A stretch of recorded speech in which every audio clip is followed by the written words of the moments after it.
Hey everybody, what's going on? This is Sam from Historic Travels, wishing all of you a good day. I hope you all are doing well and are having a fantastic week. Now guys, I just have a real quick mini episode of Historic Travels for all of you today. And the purpose for today's video is to talk about one of the most incredible shipwreck discoveries that I've ever seen. Now, for those of you who don't know, over the past month or so, an expedition has been underway down in Antarctica. And the purpose for this expedition was to try to find the remains of a shipwreck.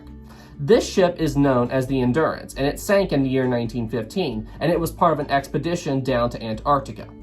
Now, believe it or not, the expedition team down there just found the shipwreck.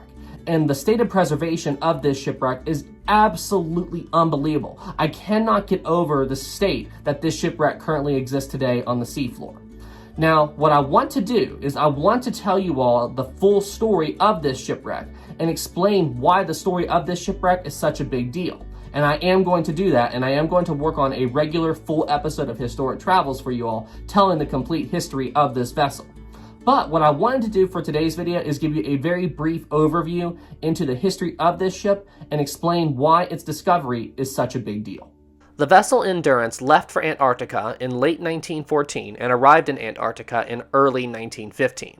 The purpose for this expedition down to Antarctica was that the team on board the Endurance wanted to be the very first team to ever cross the entire Antarctica continent on foot. The idea for this expedition came from this man, Ernest Shackleton. What you have to understand is, at this point in time, Antarctica had yet to be fully explored by humans, and Ernest wanted to be the very first man to cross the entire continent of Antarctica. So, with this idea in mind, he went out and tried to find a team to go with him to help make this dream of his a reality. However, once the expedition got underway, due to a series of bad decisions made by Shackleton, the Endurance ended up getting trapped in some field ice not far off the Antarctic coastline. Now, the crew of the vessel tried desperately to free the ship for a while. However, these efforts proved to be futile, and the vessel ended up getting permanently trapped in a huge amount of field ice and was unable to move.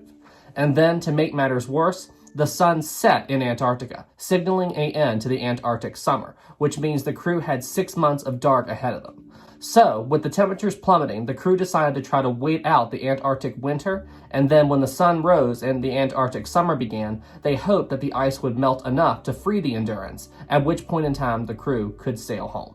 Now, Shackleton and everybody on board the Endurance did a pretty good job in maintaining the vessel while they waited for the Arctic summer to arrive. However, when it did, something unexpected happened. As the ice continued to melt due to the increase in temperature outside, instead of melting away from the ship, the ice ended up beginning to press in on the Endurance's hull. As a result of this, the ice ended up crushing the vessel, forcing everybody on board the ship to abandon it, which now meant that everybody on board the Endurance had to try to escape Antarctica on foot. While the Endurance was in the process of sinking, the crew of the ship was successful in getting most, if not all, of the supplies they needed off of the ship before it sank. This included saving all of the Endurance's lifeboats. So what the crew of the ship ultimately decided to do was, they wanted to try to get these lifeboats and drag them to the edge of the field ice where they would encounter open sea, and then from there, they were going to try to sail these lifeboats back to civilization. However, at weighing more than a ton each, the crew of the Endurance soon realized that trying to drag these lifeboats to the edge of the ice sheet wasn't an option. They estimated that the ice field stretched out somewhere around 300 miles, and at best they could only drag these lifeboats around a mile a day. So what they ultimately decided to do was wait until the drifting ice sheet took them to open water, at which point then they would try to sail away from Antarctica. Now, it took several months, but eventually the drifting field ice did take all of the men to the edge of the ice sheet, at which point the men then launched their lifeboats and headed out to open sea. Around a week later, all of the men reached an island called Elephant Island.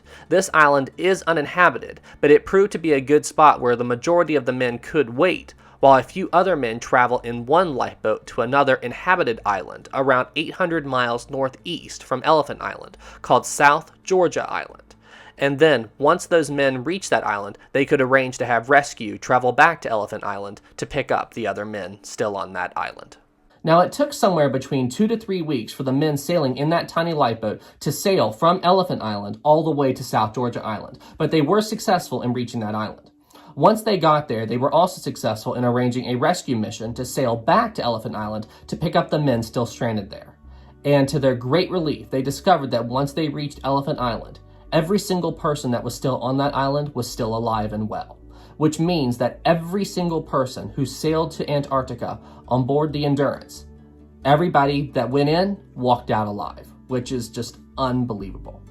Now, guys, I just gave you a very, and I mean very brief explanation of the entire Shackleton expedition, and I do want to tell this story in its full length and in a lot greater detail.